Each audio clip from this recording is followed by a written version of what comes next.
there exists a song. It's not a song of words, but a song of silence. It's not a song for the ears, but for the heart. This song is the Asthabakra Geeta. It's one of the most beautiful, most profound dialogues ever to happen on this earth. It's a conversation between a king, Janak, and a sage, Asthabakra. King Janak had everything the world could offer: wealth, power, and respect. Yet, he was not at peace. He was in deep misery. He was searching for something more, something real, something that does not die. His question was simple, yet it is the question of every human being. How can I find liberation? How can I attain knowledge? How can I be free from this world of suffering? This is not just a historical question. It is your question right now. The Asthabakra Geeta is not a scripture for scholars. It's not for those who want to collect knowledge. It's for the courageous seeker. It's for the one who is ready to drop everything, all their ideas, all their beliefs, all their identities. It's a mirror. When you look into it, you do not see Asthabakra or Janak. You see yourself. You see your own true face, the face you had before you were born. This scripture is a direct pointer to reality. It does not beat around the bush. It's a straight, sharp sword that cuts through all illusions. It's radical, total, and uncompromising. It demands nothing less than your whole being. This dialogue is a rare flower. It does not teach you what to do. It teaches you what to be. The world is full of teachers who give you rules, disciplines, and moralities. They tell you to become good, to become holy, to become something other than what you are. Asthabakra is different. He says you are already that which you are seeking. You are already free. You are already enlightened. You have just forgotten it. You are like a king who has fallen asleep and is dreaming that he is a beggar. The dream feels so real that he has forgotten his palace, his kingdom, his true nature. All that is needed is a good shake, a wake-up call. And that's what this Gita is. It's a wake-up call from the master. Asthabakra does not give Janak techniques to practice. He does not give him mantras to chant. He simply reveals the truth as it is. He says, you are pure consciousness. You are the witness. You are unattached, formless and serene. These are not philosophical concepts. These are statements of fact. They are meant to trigger a deep remembrance within you. This is not about learning something new.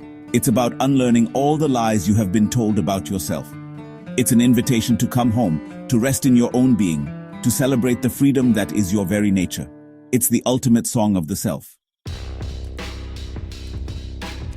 The name Asthabakra itself is very meaningful. It means one who is crooked in 8 places. The story is beautiful. When Asthabakra was in his mother's womb, his father, a great scholar, was reciting the Vedas. He was making mistakes. From within the womb, the unborn child pointed out the errors. The father, a man of great ego, became furious. How dare this unborn child correct him? In his anger, he cursed the child to be born with 8 deformities. And so, Asthabakra was born with a twisted body. He was crooked, bent, and difficult to look at. The world saw only his deformed body. They judged him. They laughed at him. But this crooked body contained the straightest soul. His body was a shell, but his consciousness was vast, pure, and unbounded. When he went to King Janak's court, all the so-called scholars, the pundits, laughed at his appearance. They saw his bent limbs and judged him. But Janak, the true seeker, saw beyond the body. He saw the light in Asthabakra's eyes. He saw the immense silence and wisdom that surrounded him. He bowed down to the sage. Asthabakra's first question to Janak was a challenge. He asked, "Did you invite all these leather makers to your court?" He was calling the scholars leather makers because they only saw the skin, the outer covering, not the soul within. This story is not just a story, it's a powerful message for all of humanity. We are all obsessed with the container, with the body, with the external appearance. We judge people based on their looks, their clothes, their possessions. We never look deeper. We never see the consciousness that resides within. Asthabakra's teaching begins here. You are not the body. The body is just a temporary home. It may be beautiful or ugly, healthy or sick, young or old. It does not matter. Your true nature is separate from it. You are the eternal, unchanging consciousness that lives within this perishable frame. To know this is the first step towards freedom. Asthabakra's wisdom is timeless because it addresses the fundamental error of human identity. We have identified ourselves with the non-essential, the body, the mind, the name, the form. This is the root of all suffering. When you identify with the body, you fear old age and death. When you identify with the mind, you are tossed around by thoughts and emotions. Asthabakra's crookedness was a blessing in disguise. It prevented him from ever identifying with his physical form. He was forced from the very beginning to look for his true self elsewhere. And he found it. His teaching is a direct invitation for you to do the same. Look beyond the superficial. Look within. King Janak's question was, how can I be free? This is the cry of every soul. We all feel trapped. We feel we are in bondage. But Ashtavakra's answer is startling. He says, you are already free. You have never been in bondage. This is a revolutionary statement. It turns everything upside down. If you think you are in bondage, you will start looking for ways to become free. You will practice yoga, meditation, and charity. You will struggle. You will make great effort. But all this effort is based on a false premise. It's like a man who is in his own home but thinks he is lost in a forest. The more he tries to find his way home, the more lost he becomes. The bondage is not real. It is a thought. It's an idea in your mind. You believe you are bound, and so you are. Ashtavakra says the only problem is your identification with the mind. The mind is a constant stream of thoughts, desires, memories, and projections. It is never silent, never still. It is always moving from the past to the future. And you have become attached to this stream. You think you are the mind. When a sad thought comes, you become sad. When a happy thought comes, you become happy. You are like a small boat being tossed about on the waves of a restless ocean. You have no control. You are a slave to your own mind. To understand this is to hold the key to freedom. The mind itself is not the problem. The mind is a beautiful mechanism, a biocomputer. It is a useful tool. The problem is your identification with it. You have forgotten that you are the master and the mind is the servant. The servant has taken over the house. Ashtavakra asks you to simply watch the mind. Become a witness. Do not judge the thoughts as good or bad. Do not try to stop them. Just observe them as if you are watching clouds passing in the sky. You are the sky, not the clouds. The clouds come and go, but the sky remains untouched, unstained. This is the whole secret of meditation. Meditation is not concentration. It is not about forcing the mind to be silent. That is a form of violence. True meditation is witnessing. It is a relaxed awareness. As you continue to watch, a gap starts to appear between you and your mind. You start to realize that you are separate. The thoughts are there, but they no longer disturb you. You are the silent watcher on the hill. This distance is liberation. This is freedom. It is not something you achieve. It is something you discover. It was always there, waiting for you to notice. The prison door was never locked. You are free to walk out at any moment. Ashtavakra uses a beautiful metaphor. He says you are the ocean, but you think you are a small wave. A wave is born, it rises, it plays for a while, and then it falls back and disappears. It has a beginning and an end. It is full of anxiety. It is always comparing itself to other waves. Some are bigger, some are smaller. It is afraid of crashing against the rocks. The life of a wave is full of struggle and fear. This is the life of the ego. This is the life of the person you think you are. You think you are a separate individual born at a certain time, destined to die. You are constantly in conflict, in competition, in fear. But this is a misunderstanding. The wave is not separate from the ocean. The wave is just the ocean rising up in a particular form. The water in the wave is the same as the water in the deepest part of the ocean. The wave is nothing but the ocean in motion. When the wave understands this, all fear disappears. Where is the fear of death now? The wave knows it will fall back, but it is not dying. It is simply returning to its source. It is going home. It was always the ocean, and it will always be the ocean. The form disappears, but the reality remains. This is what Ashtavakra is trying to tell you. You are not this small separate self. You are the vast, infinite consciousness. You are the ocean of existence. This body, this mind, this personality, they are just a temporary wave. They have their own beauty, but they are not you. You are the reality that supports them. You are the eternal life that flows through them. When you realize this, a profound relaxation happens. The struggle ceases. The competition disappears. Who is there to compete with? It is all you. The other waves are also part of the same ocean. This realization transforms your whole life. You start living from a place of wholeness, not from a place of lack. You are no longer a beggar asking for love, for recognition, for security. You are an emperor. You are the source of all love, all joy, all peace. You stop looking for fulfillment outside of yourself. You find it within. You start to see the same ocean of consciousness in everyone, in the trees, in the animals, in the stars. The whole of existence becomes your family. This is not a belief. It is a lived experience. It is the joy of dissolving the drop into the ocean and finding that the drop was the ocean all along. One of the most radical teachings of Ashtabakra is about effort. You know, the world teaches you to strive, to try hard, to achieve. From childhood, you are told to be a go-getter, to fight for what you want. Religion also tells you to make an effort, to pray, to fast, to control yourself. Everyone is telling you to do something to reach your goal. But Ashtabakra says the very idea of doing is the barrier. The effort itself is the problem. Liberation is not an achievement, it is your nature.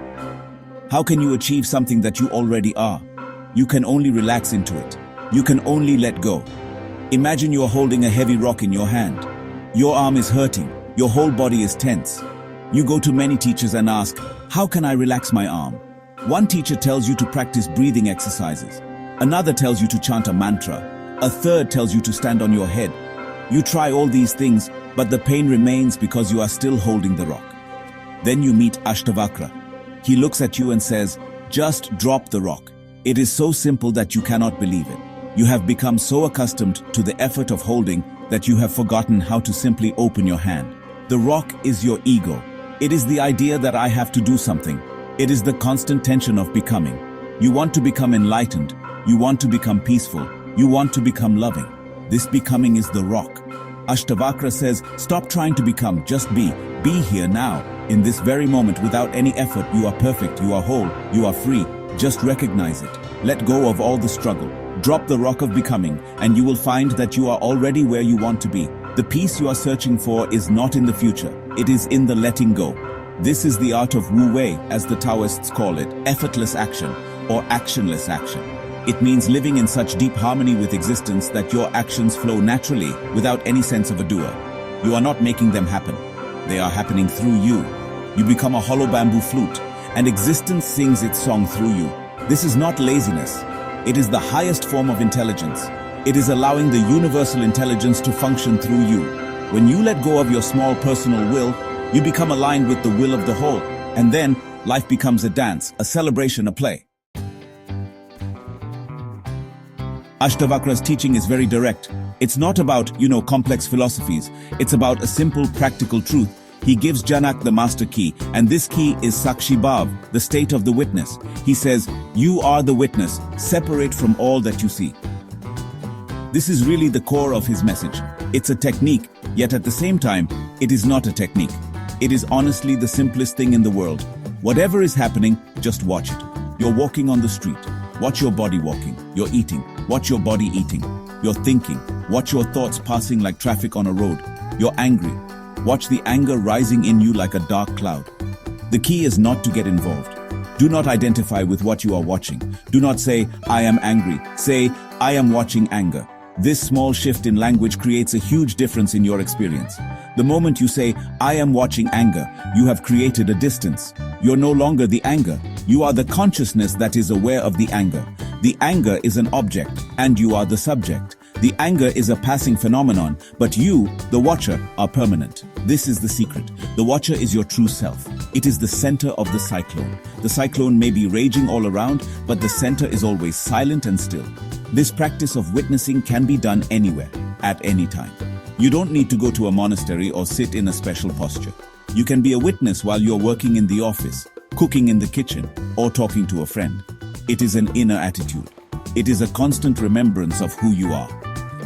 In the beginning, you will forget again and again. You will get lost in your thoughts and emotions. That is natural. The moment you remember, just come back to witnessing. Don't feel guilty. Don't judge yourself. Simply, gently, bring your awareness back to the role of the watcher.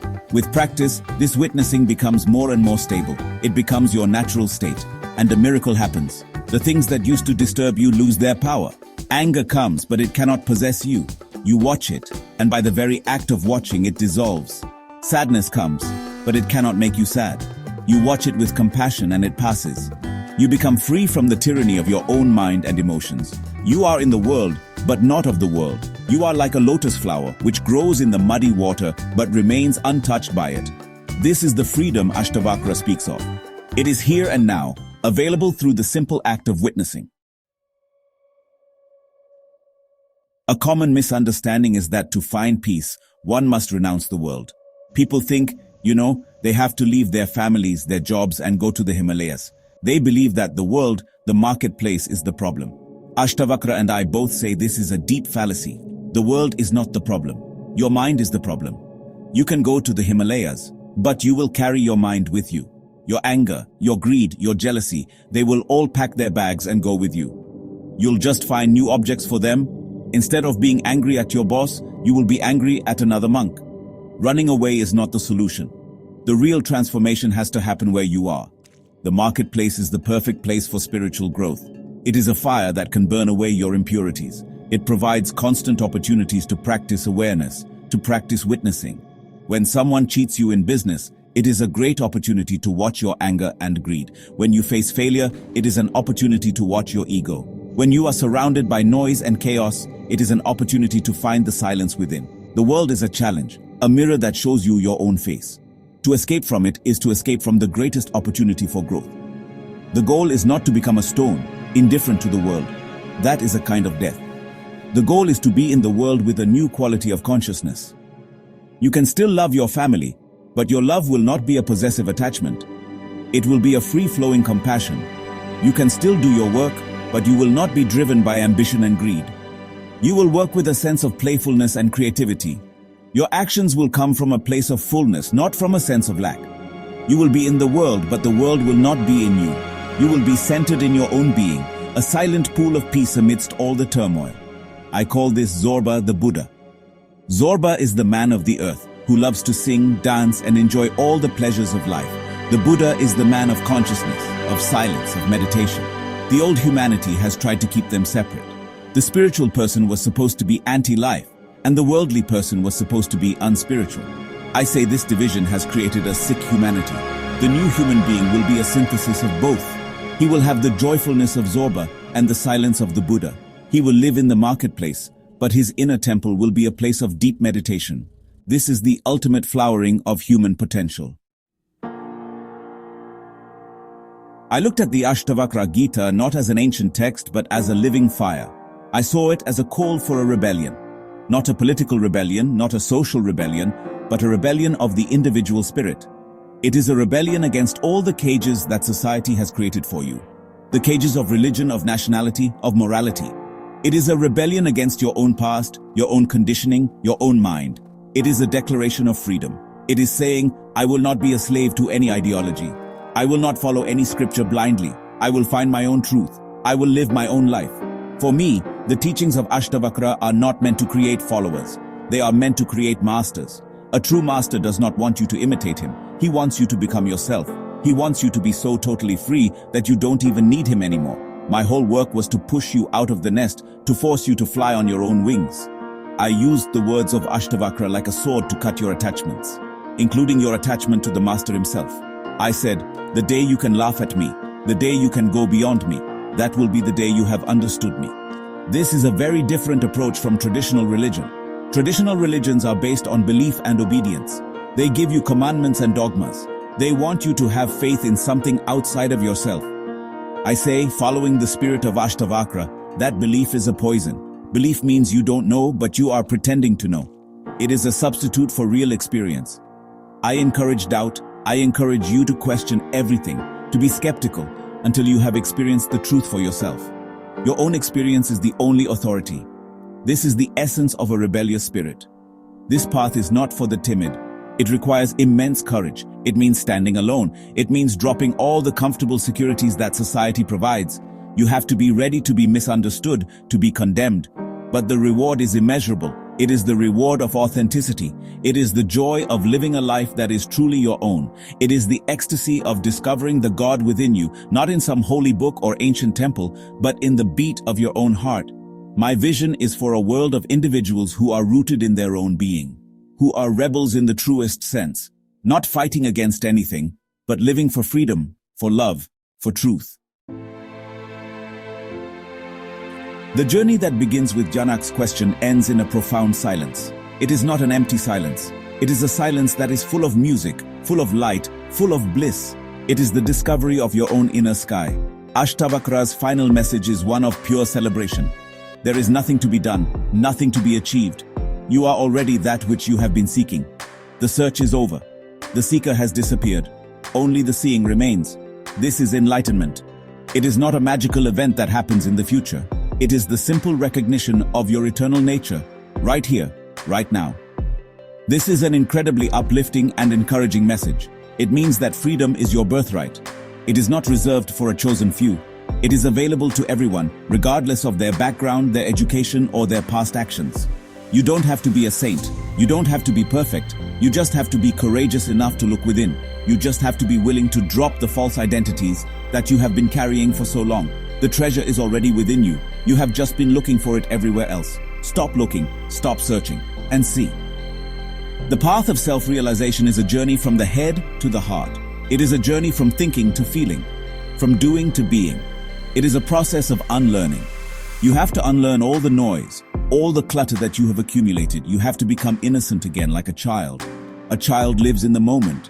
He is not burdened by the past or worried about the future. He is total in his actions. When he laughs, his whole being laughs. When he cries, his whole being cries. This totality, this innocence, is the door to the divine. So let this be an invitation to begin your own journey of self-discovery. Do not take my words or Ashtavakra's words as a belief. Let them be a provocation. Let them inspire you to look at your own life, your own mind, your own being. The ultimate truth cannot be given to you by another. You have to find it yourself. It is your own unique flowering. When you discover the silent center within you, your whole life becomes a dance, a song, a festival. You have come home, and this home is not a place. It is a state of being. It is the peace that passes all understanding. It is your own true nature. Celebrate it.